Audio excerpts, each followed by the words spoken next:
I'm Dean Newland, and welcome to Leadovation. Reimagine, facilitate, flourish. This podcast is dedicated to the art and science of innovative leadership. Through insightful interviews with industry experts, I bring you cutting-edge strategies and experiences of innovative leadership, helping you think differently, act strategically, and achieve remarkable results. Join me as I provide insights and tools that empower you to make smarter decisions, forge meaningful relationships. Welcome to Leadovation.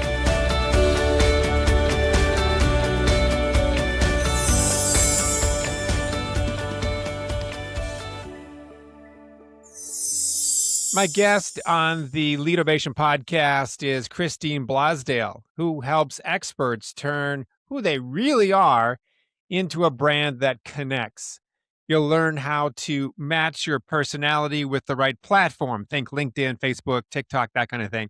Why audiences respond to three things: health, wealth, and love, and how to connect content that cuts through all the noise. Christine also shares how to use AI without losing your voice and why authenticity still beats strategy in crowded markets. Listen up. This is a good one. Kristen, it's great to have you. I'm really looking forward to this conversation. I want to get personal to start with, because I think that the stories that people have that bring them to where they are in the careers that they choose or choose them is interesting. And we can learn from that. I mean, for example, for me, I'll just sort of be open on that. I was really into theater and acting, and probably it helped me find my voice, and maybe was somewhat cathartic to get past some old childhood stuff. Yeah. And then after a while, I kind of like didn't need it anymore. You know, my therapy sessions were done. I could move on to something else. What was it about you and your life that brought you to broadcasting? I mean, you could do any number of things. Yeah. What's the personal why for you to do what you do?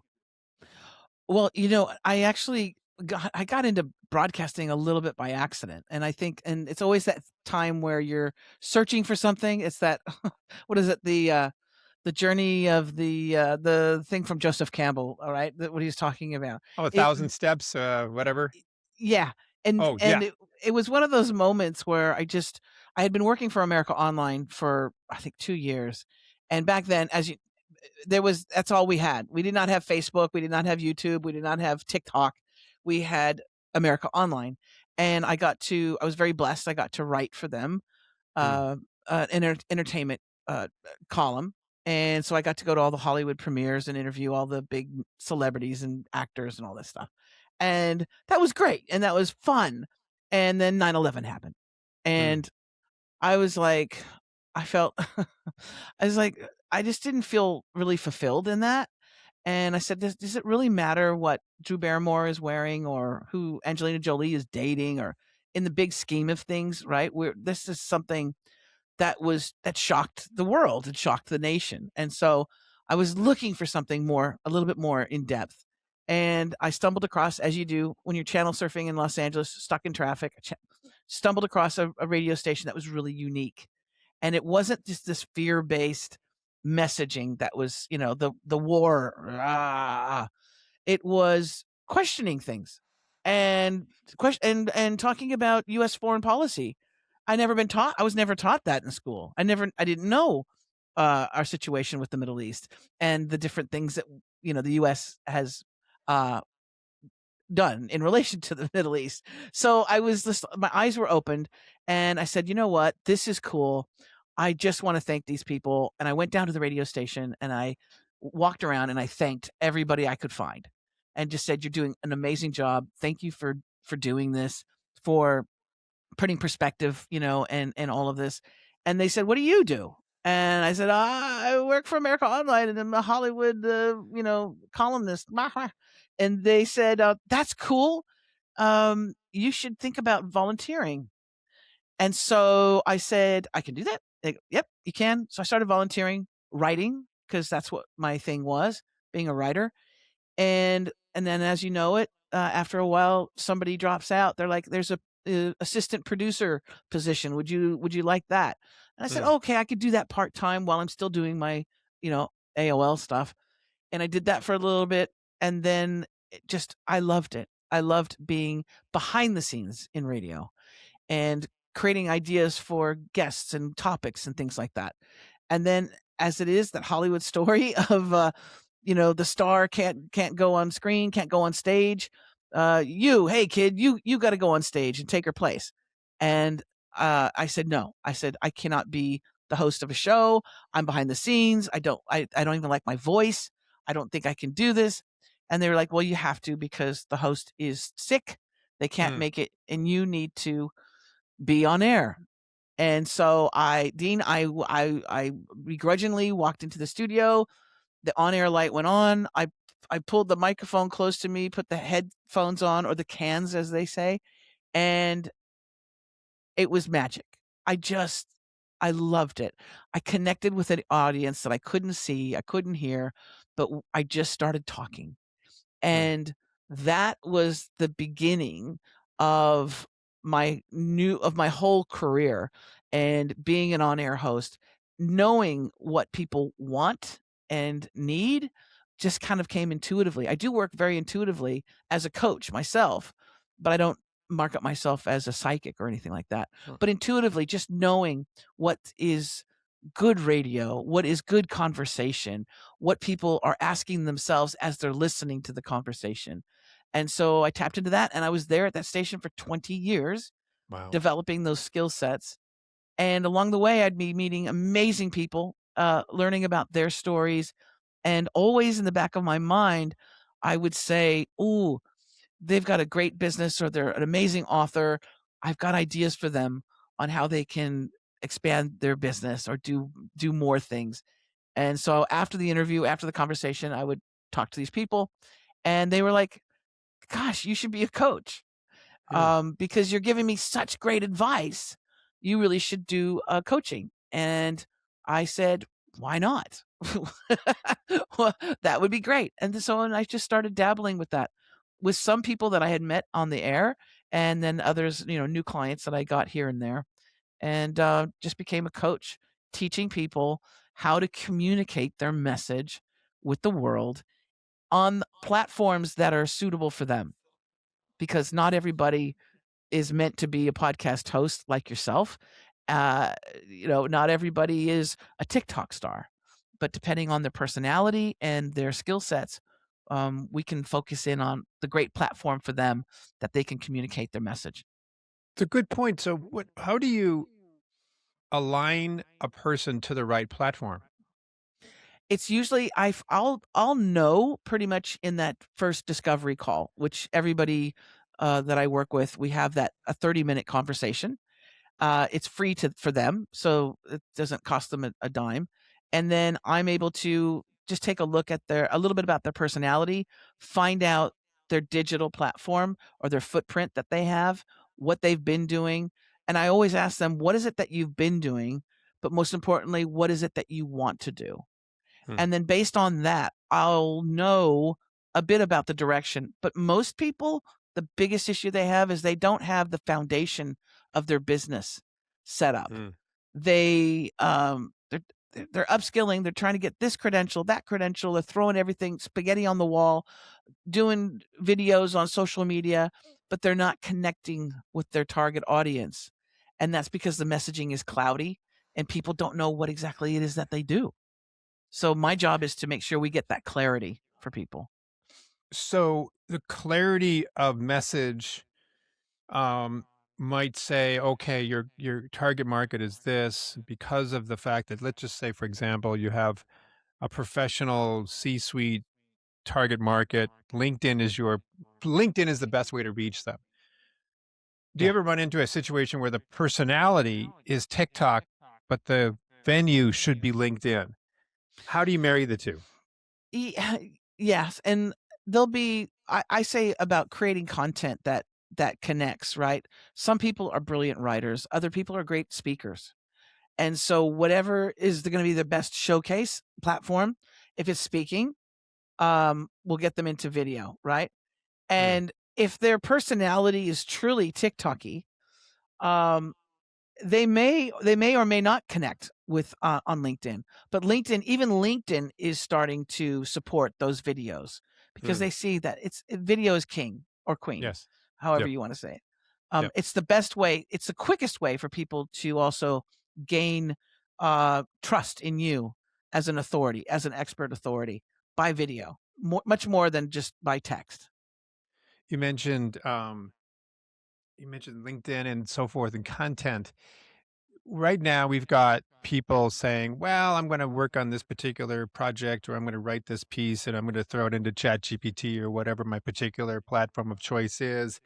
And then later on, we go, "Yeah, we could tell, that Yeah, we got this." yeah, we The can. resume was. I just heard this yesterday. Like, yeah, we got this person's resume. It's been ChatGPT, right? We're creating an adjective or a verb for it. So Yeah, I know I can see it on LinkedIn because I spend a lot of time on LinkedIn. I can see when there is a ChatGPT created post versus not because of the yeah, kind of the iconography, the different types of little check marks that they use. You go, that's obviously ChatGPT, but yeah. you can also tell in the tone. How do you um, create authority and um, influence over these platforms? Do we no longer use AI as a way to help us create this content? Or if we do, how? Yes. I mean, AI has helped me, different AI programs have helped me throughout the last year and a half greatly. Yes. The idea, though, is to use AI to enhance your content, not to create your content. All right. So here's an example. I've got 5 books out, right? 5 best-selling books. I'm not a writer. I'm a talker. I'm a speaker. Mm, mm. Right? So with the use of AI, I've been able to take my webinars, my workshops, my presentations that I've done, my podcast episodes. I've been able to take my words and not put a transcript together because a transcript would be boring as hell to Yes. read in a book. But with AI programs that I utilize, I'm able to take my words that I'm speaking and turn it into an enjoyable, readable text, a chapter in a book, let's say, Yes. right? Or if I Yes. wanted to create, I could create a module in a course. But for me, I want to create those books because I am a creation freak. I love writing books. I love publishing them. I love the whole marketing aspect as well. But Mm. I do not use the AI to write the content for me. I only use it to translate it into something that's going to be enjoyable. And you always double check. You always Yes. edit. You always Yes. read because it could get something wrong. If Yep. you don't, it's called AI slop. The I like the the fur. the I like it. terminology is AI slop, and you know I when could you see read that it. as a T-shirt. Yeah. AI slop. Well, usually That's it's when good. you say, "Here, write a biography for me, write a short bio for me. Here's my name or here's my website," and and they'll come up with, "The world-renowned Christine Blosdale." And I'm Yeah. like, "Come Yeah. on now, tone it down." Let's tone it Really? down. Yeah. Yeah.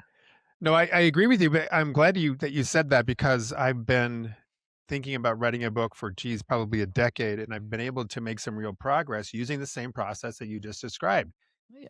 Taking podcast interviews, taking stuff I've already written, going to my computer, opening up Zoom and having a meeting with myself where I'm just talking for 40 Yes. minutes and taking that transcript, throwing it up, crunching it, and then write from there and Yes. edit and edit and edit, of course. And now all of a sudden we're getting pretty close. So I'm glad to hear you say that. So you mentioned earlier on in your story the fact that you had this radio show and so forth. You're interviewing all these people, but that you had a knack for it, and that there was something that just sort of clicked.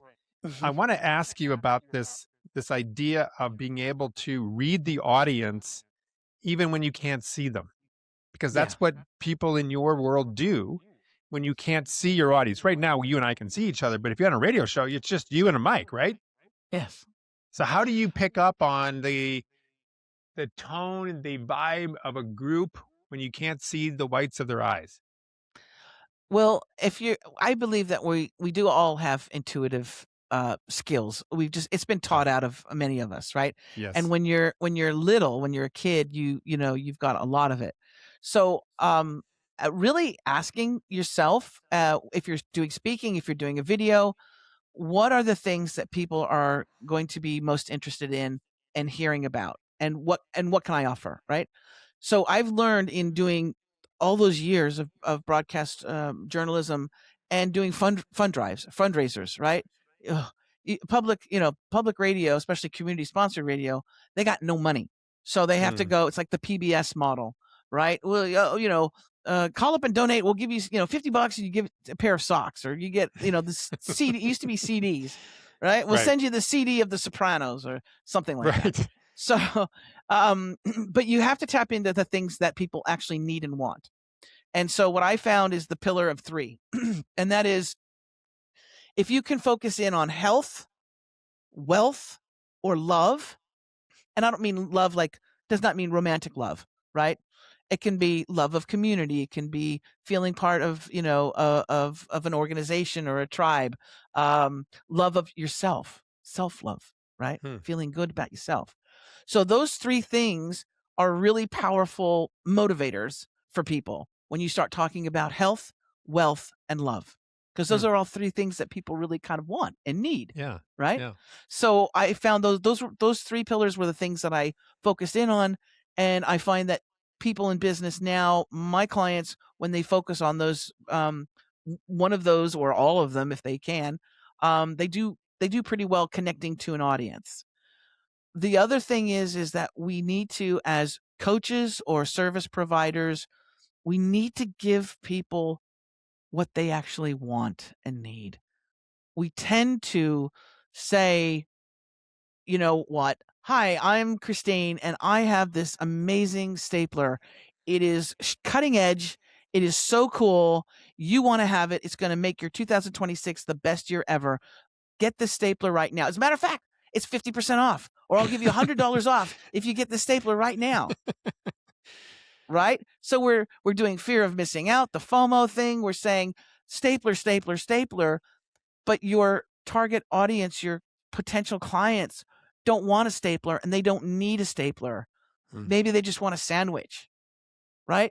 But you keep shoving that stapler in their face, and they're telling you, by not buying the stapler, by not buying your service, by not calling you, by not emailing you, that they're not interested, because that's not what they need.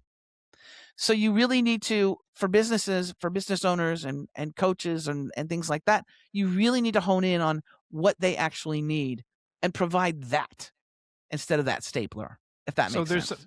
But I think a lot of people would probably agree with what you just said, but there's also sort of a sense of, I already know that. And I may not know it, because I haven't really done enough, market research, or even ask the end user what they really want. But I'm pretty certain that because of our history, because we've been doing it a long time, we've got track record, we've got, brand equity around this. We think we know that. But how do you break through that? I guess Jim Collins might call it in his book, the How the Mighty Fall. How do you get these arrogant leaders to listen to their customers? Well, you just ask them if they want us, if they want to be successful or not, Well, right? yeah, of course we do. I mean, and there's a time in it. We have to be able to pivot, and we have to be able to change and adapt. During COVID, I was extremely busy. Like my business was very, very busy, and it was because people were upskilling. They had all this time on their hands, and my bread and butter was taking businesses and helping them create a podcast to market their business and their brand, right? So podcast coaching, getting them through creating the cover art, doing the legal stuff, getting the theme music, how to record, how to edit, how to publish, how to market. That was a 4-week program. And man, I was busy with that. Now, after COVID, post-COVID, my clients, or my target audience, they weren't interested in creating a podcast. And that takes a special person. Dean, you have to first of all, you have to be able to talk. You need to be able, and it's not the easiest, simplest thing to do. It takes repetition, consistency. You need to always be aware of your audience, and it's a bit of work. So not everybody is built for that. Mm. There might be a client that comes to me who is amazing, and we want to get the word out about them, but they would make a better podcast guest than a host, or they Mm. would do really well writing that how-to guide, right? It can become a best-selling book, which helps their expert authority. So you have to be able to pivot. So what I did is, again, that stapler for me was trying to push that podcast creation program, right? Oh, 4 weeks and today it's $500 off if you want to sign up to create your own podcast with my guidance. Well, I had to actually listen to my audience, and that's not what Mm. they wanted post-COVID.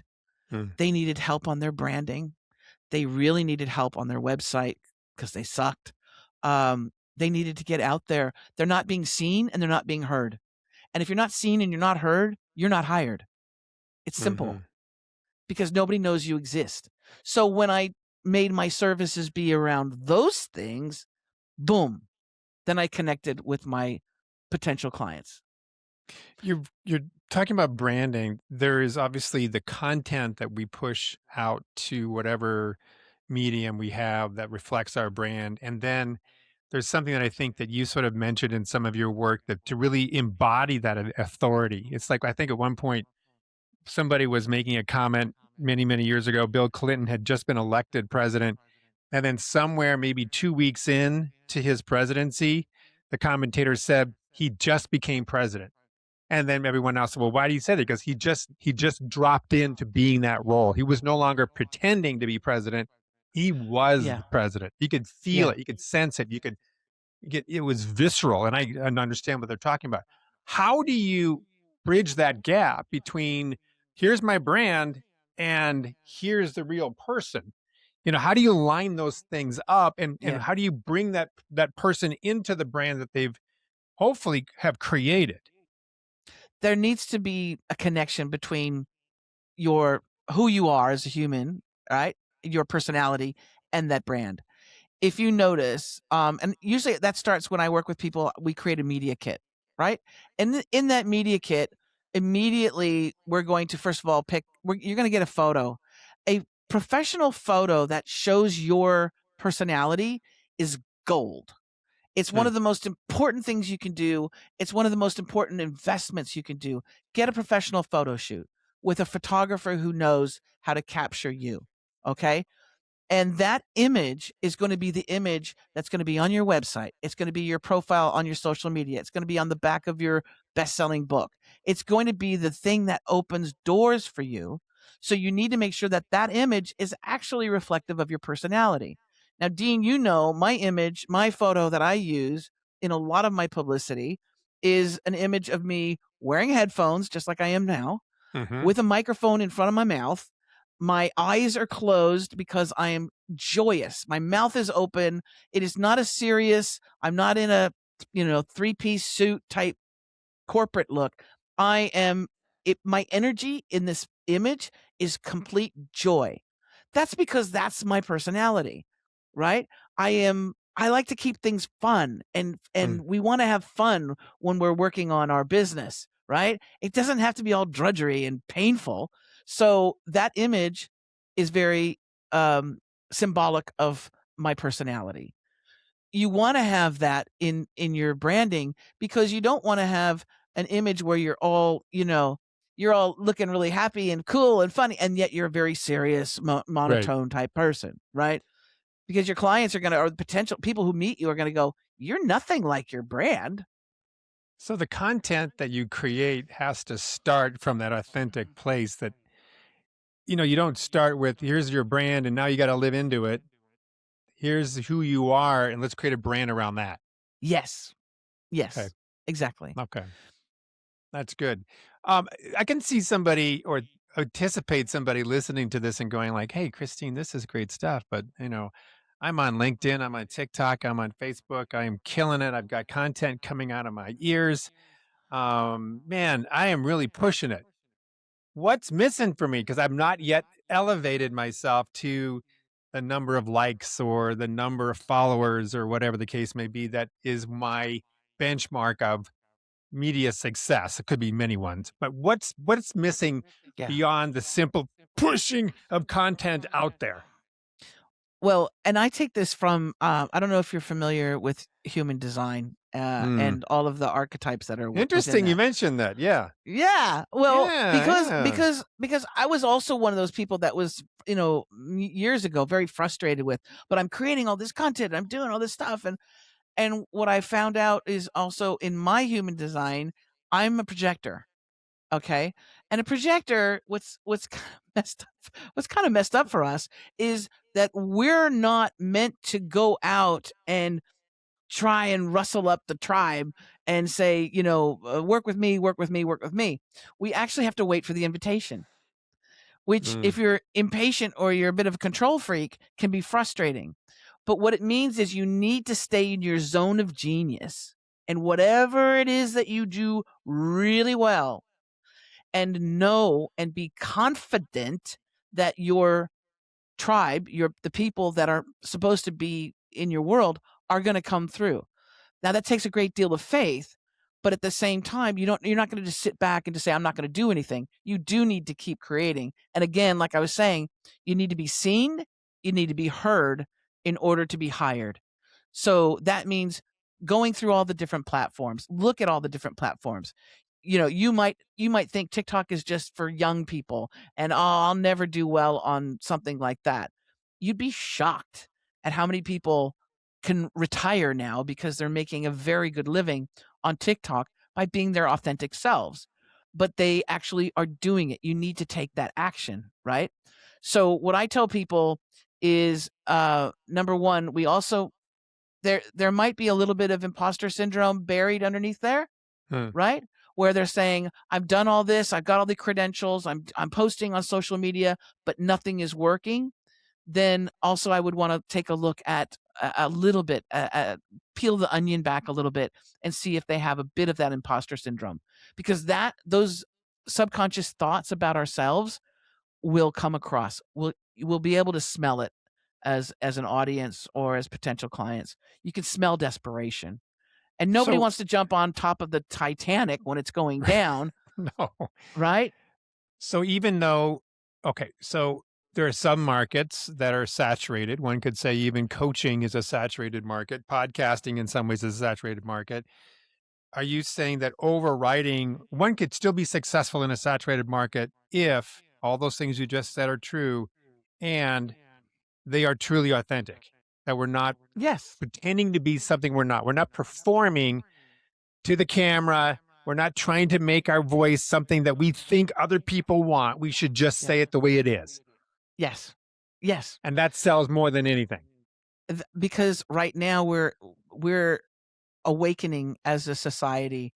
We smell fakeness. We see it crumbling. We see Hollywood crumbling. We can smell a lie and a liar now much easier. Somebody says something and you go, you're lying. That's BS. You're a liar. I mean, it's so easy now. But before we were kind of like in Disneyland, right? We were like, oh, these people, because they're rich and famous, they're perfect, right? And now you're like, oh, we're craving authentic, but we're also creating people that we can relate to, right? All right. So here's my other question, because this is really important. And I really appreciate what you're saying about this, because I'm thinking, this is going through my head too. This is not just something for our listeners. I'm getting something out of this. Where do you cross the line between, all right, Christine, I'm going to be authentic. I'm going to say it like it is. Oh, shit. What if I get political? What if I share too much about my family? What if I'm too vulnerable and people go like, hey, too much information, back it off. Right. How do we work through that? Because my authentic self, I'm thinking like, who gives a crap? Nobody cares about that. I'm thinking that some people may say that because it's too personal or it's too opinionated or it's too inflammatory. It's first of all, tapping into your own intuition is a powerful thing, but also know your audience. Okay. Ergo, don't say something that's going to piss them off. No, well, know your audience. It depends on what platform you're on, right, and where you're speaking. I've posted some things on TikTok that I know I probably won't be able to enter the United States. especially now. They're talking Oh, about really? 5 years. Yeah, 5 years of your social media will be inspected before even entry. Um, and and I'm and, and I'm not apologetic about that. And for people that have a problem with that or they don't like my I'm not even political. I'm just like I'm a human being that think we should treat each other nicely. But if Mhm. people have a problem with that, or they're like, you're a, pinko, commie, whatever, you know what? They're not my people. They're Mhm. not my tribe. I don't want them as clients. Right. I want we want to be magnetic to the kind of people we want to spend our energy with. Every time I have a client, if I have an accelerator client, that's 2 hours every single week. I got to like that person because I don't want to spend 2 hours every single week of my life force with someone who I don't like as a human, Right. Right. right? I don't care about the money. I really don't. Because it costs me more in my soul Mm. to work with somebody like that. So it's also having faith that when you stay the course, and again, know your audience, and you'll know when you should know as an adult, if you're pushing the envelope a bit too much. I have no problem when I go on shows. I talk about my wife. Mhm. I talk about my wife. Am I worried that the host is not going to like same sex marriage, or they're going to think bad of me? No, because that's who I am. Right. Right? Right. Yeah. There's so many times in companies I've noticed that leaders who are high up, when you really ask them questions about any particular topic, they really don't have a point of view. They really don't know what their authentic self is. They become trained into becoming doers and managers and leaders of workflow and process improvement and so forth. But when it comes to what's my point of view relative to the business, the future, the market, how we should transform, what you name it, they kind of go, I haven't really thought about that. How Yeah. do you help a person find that authentic point of view? What does that process look like? Aside from really great questions and coaching, but is there something that somebody's listening right now could go, that's a great question. I should be thinking about that because the answer to that will lead me to my point of view. Yes, I think a great deal of that is knowing yourself really well, but also having a connection with your, let's say, your staff, right? With the people that work for you. Okay. Too many times there's this division in management, right? Where you have the workers, the worker bees, and then management, mid management, and then maybe CEO or director of, if it's a nonprofit type thing, right? You've got that division. And what happens is that as soon as that person walks in the room, everybody sort of straightens up and they're like, oh, because it's fear. Mm. And if you want to rule by fear, go right ahead. But if you are able to be the captain of the ship, so to speak, and know what every single person's actual job is and duty, and you have a connection with them, you're going to be much more successful when you ask them to pivot, when you ask them to maybe do things that are going to stretch their synapses a bit. I also believe, and I did this when I was lucky to be enough in that radio station that I was at with the network. I was by fluke again. The stars broke their leg. I was asked to be the general manager of this radio station, a large radio station in Los Angeles. The general manager, not for first, it was supposed to be just a week or two, a couple weeks, and then it ended up being a year. And during that time, and again, I was like, "Oh no, no, not me. I'm just a producer. I'm just a host. I'm just a." And they said, the upper management had said, we went around and we asked everybody, who do they trust the most?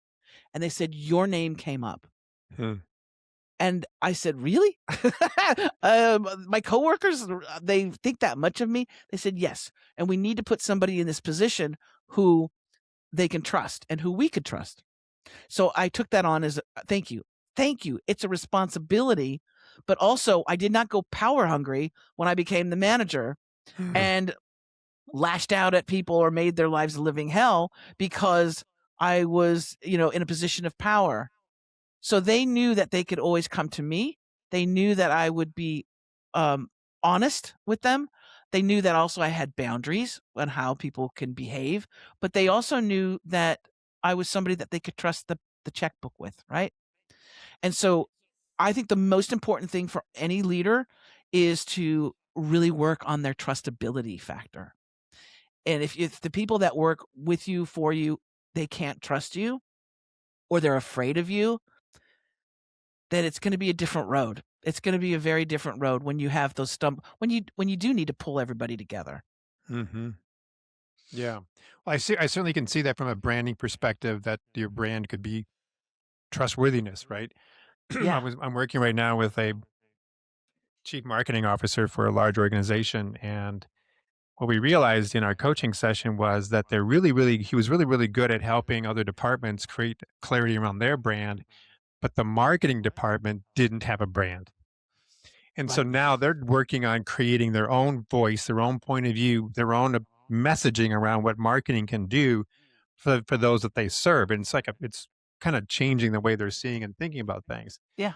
And so they might have already been trusted people, but because I do think that we look to leaders for clarity of make sense of this mess.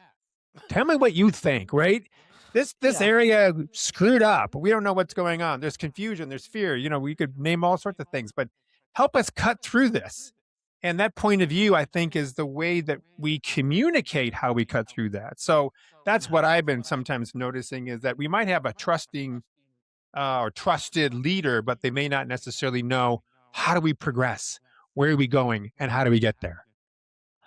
And that takes a very skilled person who's not only confident in themselves, but confident in their ability to get out of tight situations. Yeah, yeah. And and again, you want to tap into and just do some self-reflection. If you do have any of that imposter syndrome, it will come up during those times.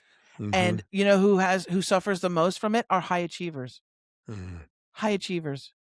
Also, why actors, film actors, they're really great at playing other people, right? Because they have a bit of that imposter syndrome. They're Yeah, brilliant at playing characters. Playing right. themselves is awkward. They feel like, Yeah, oh, right? yeah, yeah. I think it's really one of the big things that came out of this was the power or reconnecting with the power of authenticity. And Absolutely. I know in my acting days, I was always aware that the most present, the most authentic person on the stage was the person who the audience was looking at, whether or not that person had any lines. In Yeah. film, as you know, we can force the eye to see certain things based on where the camera is pointing.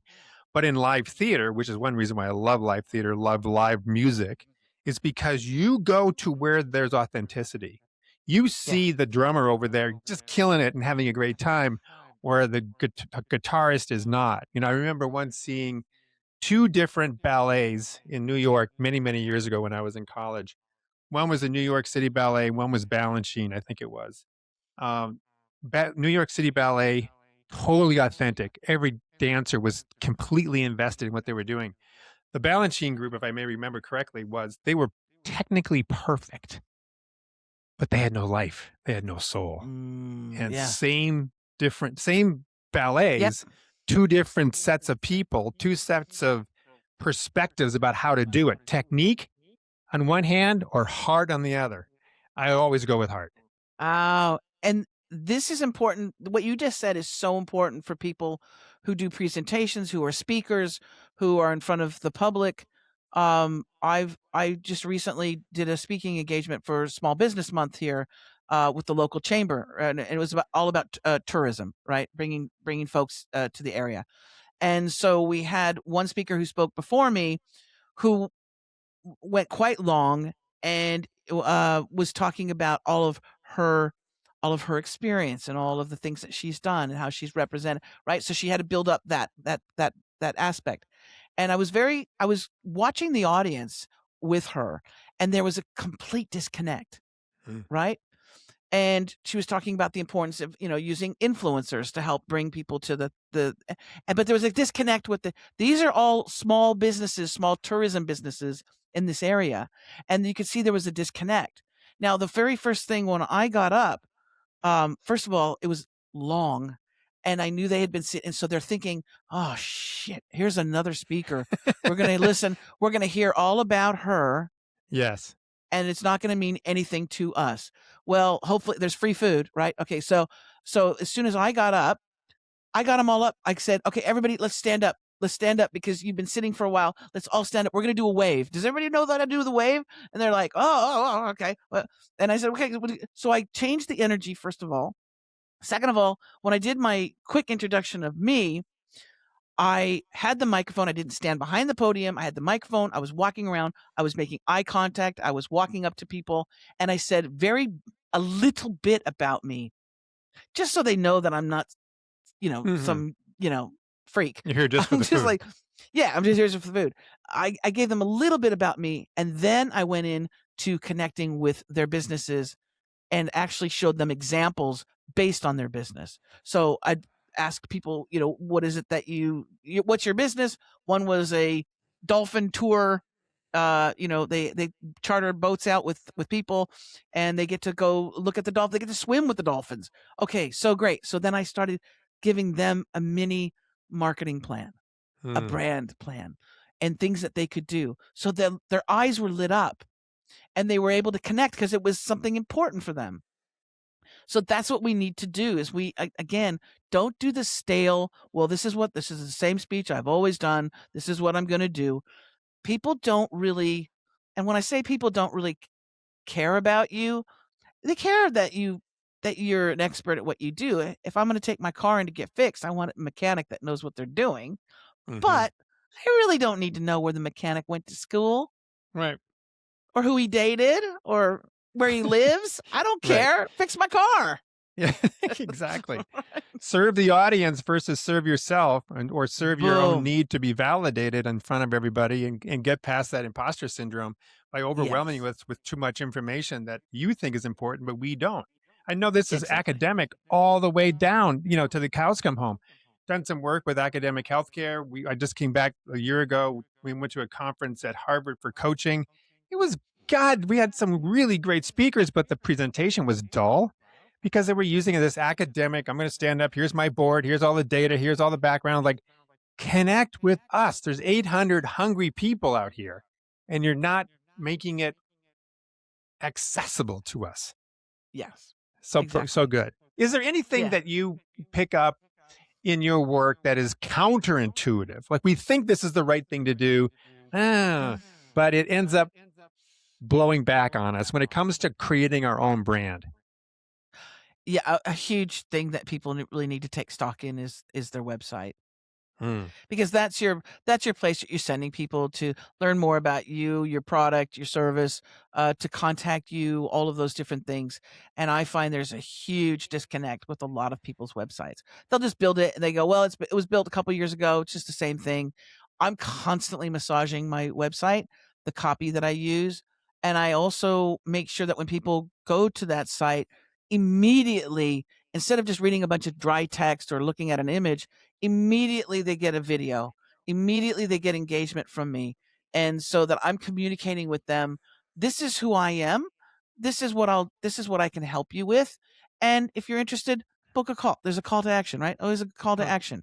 But immediately you get a feel for that person or that company when you have that interaction. So I really like, that's one of the most important things that I work with people is looking at their website that they have. And you think that some people have taken the approach that the website doesn't really need to be refreshed. It's just sort of a billboard. Nobody goes there. So why should I spend any time on it? Yeah. And that's a big mistake. Okay. Big mistake. Good point.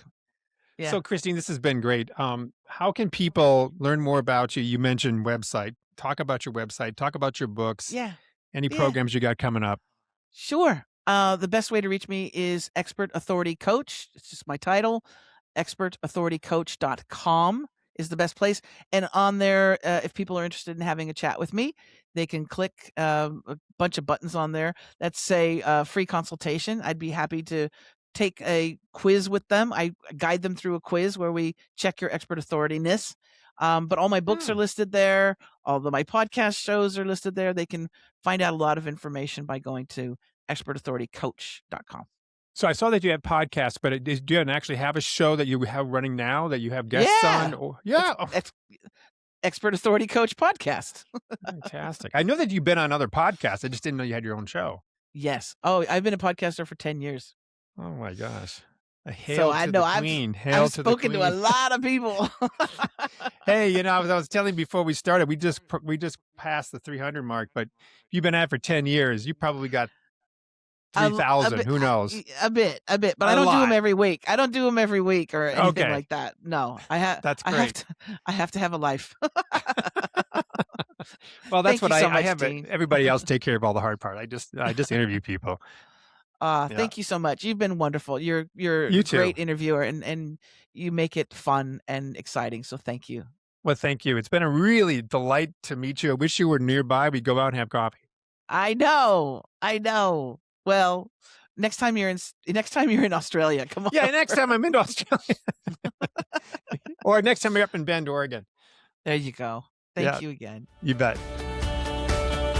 Thank you for listening to Leadervation with Dean Newlund.